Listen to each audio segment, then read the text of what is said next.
Voilà, bonjour, bienvenue dans cette nouvelle vidéo concernant le diagnostic des machines asynchrones. Dans cette vidéo, on va plus particulièrement parler de détection de défauts dans les machines asynchrones à partir des mesures de courant électrique. Donc on fera quelques rappels rapides sur la machine asynchrone, sur le défaut courant qu'on retrouve dans cette machine, quelles sont les signatures fréquentielles qu'on trouve dans les courants statorique des machines par rapport à ces défauts-là.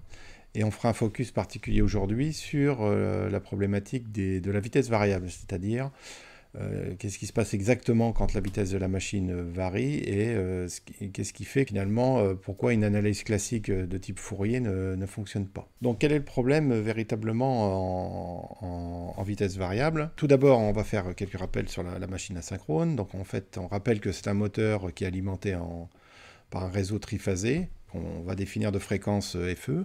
Par cette alimentation triphasée, on va créer un champ magnétique dans l'entrefer de la machine, c'est-à-dire entre le stateur et le rotor. Un champ magnétique qui va tourner à une certaine vitesse, à une certaine fréquence, qu'on appelle la fréquence de synchronisme, qui vaut FE divisé par P, le nombre de paires de pôles de la machine. Donc typiquement, les fréquences de synchronisme classiques qu'on va trouver, c'est 750 tours minute, 1000 tours minute, 1500 tours minute, 3000 tours minute. Ensuite, le rotor de la machine, lui, va tourner à une fréquence de rotation, FR, qui est un peu inférieure à la fréquence de synchronisme, d'où son nom de moteur asynchrone. Et en fait, la relation qui lie les deux, c'est la relation du glissement, qui est en fait la différence entre la fréquence de synchronisme et la fréquence de rotation, divisée par la fréquence de synchronisme pour avoir un glissement compris entre 0 et 1 ou en pourcent. Évidemment, la vitesse de rotation en tours par minute, c'est 60 fois la fréquence de rotation exprimée en Hertz. Donc par exemple ici, on a une plaque signalétique de machine. Donc ici, au nominal, cette machine tourne à 1410 tours minute, ce qui correspond à une vitesse de synchronisme la plus proche de 1500 tours minute. Et donc le glissement ici pour cette machine est de 6%. Alors les défauts qu'on va retrouver classiquement sur une machine asynchrone, ça va être des défauts de barre rotor, donc de barre du rotor à cage d'écureuil. Donc des défauts soit de barres cassées, soit de barres qui sont dessoudées aux extrémités. Des problèmes d'excentricité, donc des problèmes de mauvais alignement de la machine ou de balourd. Des problèmes de roulement, au niveau des paliers qui soutiennent le rotor. Et puis des problèmes de court-circuit entre spires sur les bobinages statoriques. Voilà en gros les quatre types de défauts qu'on recherche dans une machine asynchrone par analyse des courants ou même par analyse vibratoire. En fait, quand on va faire de la mesure par analyse de courant, eh bien, on va donc mesurer le courant de la machine et puis on va rechercher des composantes spectrales particulières. Alors, en théorie, le moteur asynchrone, il doit consommer, c'est un système qu'on pense linéaire, donc en fait, il doit consommer, s'il est alimenté en sinusoïdal, des courants sinusoïdaux. Donc en fait, normalement, au niveau spectral, on devrait avoir une seule composante à la fréquence d'alimentation 50 Hz, par exemple. Bon, donc sur le tableau de gauche, on voit que finalement, même sur un moteur sain, c'est-à-dire un moteur qui n'a pas de défaut, finalement, le courant va contenir des composantes spectrales autres que le 50 Hz. Donc, les composantes qu'on va retrouver tout le temps, c'est des composantes qui sont liées à la symétrie du rotor, c'est-à-dire que le rotor n'est pas parfaitement circulaire, pas parfaitement équilibré. Donc, ça c'est très difficile de faire un rotor parfait. Donc là, on va retrouver ici des fréquences, enfin des composantes spectrales à ces fréquences-là. Donc on remarque que ces fréquences vont dépendre de la fréquence d'alimentation et du glissement qu'on a défini tout à l'heure. Au niveau du rotor, on va avoir des encoches parce qu'en fait, on a un rotor qui est composé de matériaux différents. D'accord, donc on peut avoir du fer et du cuivre, du fer et de l'aluminium. Donc en fait, des réluctances différentes, c'est-à-dire un matériau qui va laisser plus ou moins passer le champ magnétique facilement.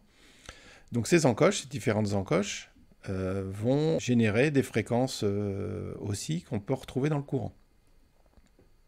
Okay, donc définies par cette relation-là. Bon, je ne rentre pas dans le détail de ce que est R et P, on pourra en reparler plus tard.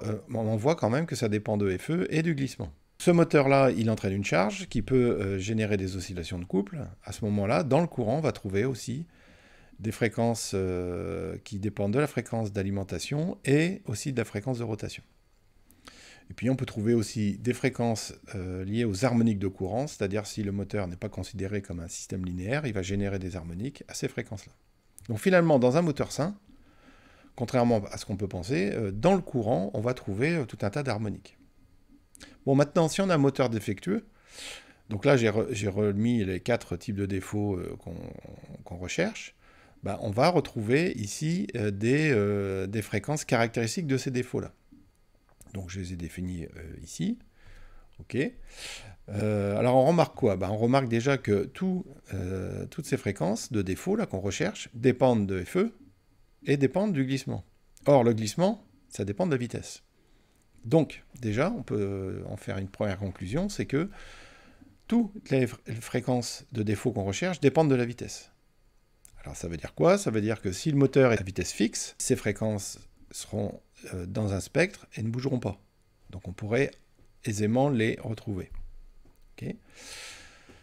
On remarque quoi? On va remarquer aussi que, par exemple, pour une rupture de barre rotor, les fréquences de défaut sont au même endroit que les fréquences, je dirais, normalement présentes. Ce qui va les différencier, c'est leur amplitude. Là, les amplitudes vont être faibles, là, les amplitudes vont être grandes. Mais elles sont au même endroit. C'est une difficulté supplémentaire. OK. Voilà. Donc, on va dire que ici, à vitesse fixe, ben, ça veut dire que si on veut faire du diagnostic à vitesse fixe, il faut connaître la vitesse de rotation de la machine. Donc, il faut la mesurer. Première difficulté. Ensuite, bah, si on veut détecter ces défauts, un outil simple à vitesse fixe, c'est d'utiliser la transformée de Fourier. Alors, je rappelle ici, j'avais déjà fait une vidéo, mais quand on est dans le cas de la vitesse constante, il y a un livre qui est le livre de Thomson et Culbert, qui est en fait la référence, où on va retrouver en fait toutes ces fréquences-là, et illustrées par des cas industriels, beaucoup de cas industriels, des cas qui marchent, des cas qui ne marchent pas, les difficultés qu'il y a, mais on va être dans ce cadre-là, c'est-à-dire moteur à vitesse fixe et analyse par transformée de Fourier.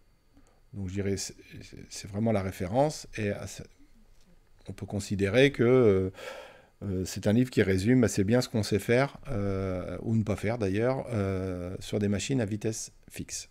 Voilà, donc dans le cas d'un moteur à vitesse fixe, bah, finalement on pourrait dire que les choses sont assez simples, puisqu'on connaît les fréquences de défaut qu'on recherche dans les courants. Ces fréquences effectivement dépendent de la vitesse, mais comme on est dans le cas d'un moteur à vitesse fixe, bah, finalement ces fréquences sont bien localisées, et par FFT, on doit pouvoir les détecter. Okay. Donc maintenant, on va voir le cas où votre moteur n'est pas à vitesse fixe, hein, c'est-à-dire qu'il est à vitesse variable. Alors, soit la vitesse varie un peu à cause de la charge, donc on n'est pas tout à fait à vitesse fixe, mais on est à vitesse variable avec une plage de variation faible. Bon. Soit on est même carrément dans un moteur qui est entraîné à vitesse variable par un variateur, par exemple. Donc dans ce cas-là, on va voir que ça devient plus compliqué et que finalement, l'analyse de Fourier n'est pas un outil adapté pour faire cette analyse-là. Voilà, donc quel est le problème à vitesse variable? Donc là, j'ai pris le cas d'un moteur qui a 2 barres cassées, 2 barres rotor cassées, c'est-à-dire qu'on est dans le cas ici de ce spectre-là. Donc on doit trouver un spectre de fréquence centré sur FE. Okay. Et puis, de chaque côté de FE, on va avoir des composantes qui sont définies par cette relation-là. Donc, ça dépend de la vitesse. Donc là, j'ai fait un essai. Je démarre mon moteur. Okay, donc, c'est un essai expérimental. Hein. Je démarre mon moteur. Donc, la vitesse est nulle. Il accélère et régime permanent. Okay, donc, on a 2 phases. Une phase transitoire, c'est la phase de démarrage, ici. Et une phase en régime permanent. Et je fais une FFT dans les 2 phases, celle-ci, puis celle-là. Alors, si je regarde une FFT sur le courant. Donc ici, si je regarde la transformée de Fourier dans cette zone-là, ben, finalement, j'ai un spectre comme celui-ci, et puis je vais trouver ici le 50 Hz, et puis de chaque côté des harmoniques qui correspondent à cette relation-là. Donc, à vitesse fixe, je vais pouvoir déterminer que j'ai bien un défaut. Maintenant, si je fais une FFT dans cette zone-là, bah, j'obtiens ça. Alors, ça veut dire quoi? Ça veut dire que là, je ne vois plus d'harmonique bien distincte. Alors, c'est normal, parce que dans cette zone-là, la vitesse varie. Or, la vitesse, c'est le glissement. Ça veut dire que le S, là, va varier dans le temps. Ça veut dire que ces fréquences-là vont bouger. Ok? Donc, évidemment, si on fait une transformée de Fourier ici, bah, on peut imaginer un spectre dont les raies, qui sont là, vont se balader de droite à gauche, tout le temps. Donc, évidemment, si je fais un spectre global ici, bah, en fait, on va voir quand finalement on fait une valeur moyenne du spectre sur cet intervalle-là. Donc en fait, on noie complètement le problème. Donc ici, c'est impossible de faire apparaître ces raies-là sur un spectre dans la partie transitoire. Donc par exemple, si je reprends l'expression de mes fréquences de défaut, avec le glissement qui a cette relation-là, et la fréquence de rotation qui bouge, okay, bah, en fait, comme la fréquence varie de 0 à presque la fréquence de synchronisme, parce que je rappelle qu'un moteur, quand il est chargé à son nominal, sa fréquence est pas loin du synchronisme, eh bien, ça veut dire que S va varier de 1 au départ, parce que si je fais FR égale 0 au départ, bah, j'ai 1, à une valeur très faible, quelques pourcents. Donc si je remplace S dans la formule-là, je vois tout de suite que si je fais K égale 1 dans cette relation-là, et avec un signe plus, bah, je vais trouver une composante spectrale qui va partir de 150 Hz, passer à 100 et aller à 50. Donc en fait, une composante spectrale qui bouge. Pareil, si je fais K égale 1 et avec un signe moins ici, je vais trouver une composante qui va faire une espèce de V, 50 Hz, 0, et qui va revenir à 50, et ainsi de suite en faisant varier K. Donc en fait, j'ai des composantes qui se baladent en fréquence. Et en plus, il se trouve qu'elles vont aussi bouger en amplitude, en fonction du glissement. Bon, alors pourquoi la transformée de Fourier ne fonctionne pas? Bah, tout simplement parce que la transformée de Fourier qu'on utilise dans les appareils numériques, c'est une transformée de Fourier numérique, c'est-à-dire une approximation numérique de la transformée de Fourier. Bon, d'accord? Donc en fait, en gros, on calcule ça. Donc c'est le produit de x, c'est-à-dire le signal fois une exponentielle, et après je calcule une intégrale. Donc en numérique, ça revient à calculer ici une valeur moyenne.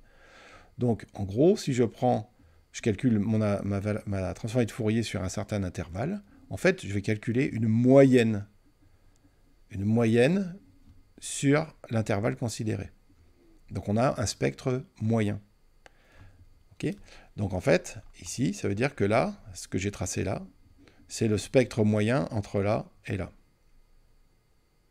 Donc évidemment, si les fréquences ici bougent dans le spectre, bougent pendant la phase de démarrage, moi je vais calculer un spectre moyen sur cette donnée-là, sur cet intervalle-là.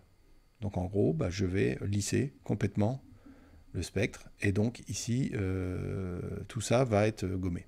Voilà, donc en fait, on vient de voir la différence qu'il y a entre les composantes spectrales à vitesse fixe et les composantes spectrales à vitesse variable. Et on vient de voir que bah, finalement, si on fait une transformée de Fourier du courant pour aller chercher les composantes liées au défaut, bah, comme ces composantes vont bouger en fonction du glissement, donc de la vitesse, bah, en fait, sur une transformée de Fourier classique qui fait en fait un spectre moyen sur un intervalle de temps donné, bah, c'est impossible de déterminer ces composantes-là. Voilà, donc une petite vidéo introductive à ce qu'on fera après. Et donc après, je vous montrerai quelles sont les techniques qu'on peut employer pour quand même faire du diagnostic à vitesse variable avec des techniques de traitement de signal différentes de la transformée de Fourier classique. Voilà, merci, au revoir, à bientôt.